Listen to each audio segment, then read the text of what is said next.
Stephen Teeters. I'm the manager here at State College for Coalition Nutrition, and I'm here with Nick Smith, big old bencher of a lot of years, and he's got a lot of experience in the powerlifting world. So we're going to talk a little bit about the bench press today.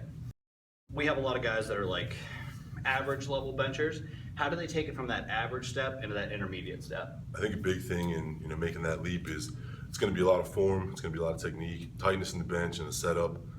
When I first started, I had a more relaxed setup, I was a football bench presser, had a lot of shoulder issues, but when you get tight in the bench, you actually feel the control, you learn a lot, the right things are doing the right things, you know what I mean? You're getting a good push, you're tight, I think it's just a lot safer, and I think pausing bench even too, just because that restricts the form a little more, make every rep a little harder. You're gonna have to go a little bit lighter. That's not necessarily a bad thing though. So if you had to add a variable like volume, intensity, things like that, what would you say is the most important variable for these guys?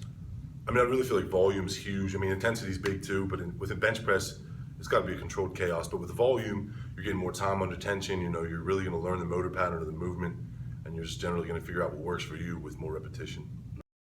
Now, in terms of working for you, what worked for you to get your bench bigger or to where you're at in like the 500 range now? Bench always came very natural to me. It was something I didn't have to try. I could bench press 315 out of the gate.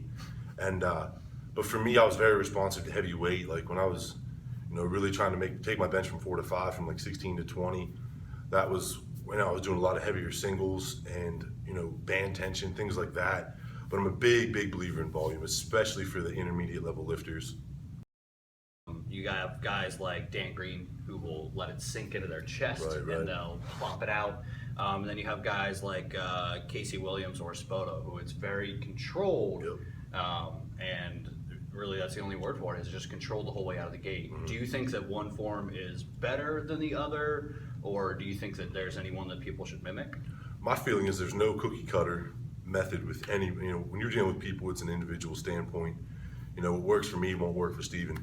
So, I really feel like you got to find what works for you. Early on, I really believe keep it strict, keep the reps, keep the tension in the muscle, because early on, you just want to build muscle, because building muscle is a good way to get stronger.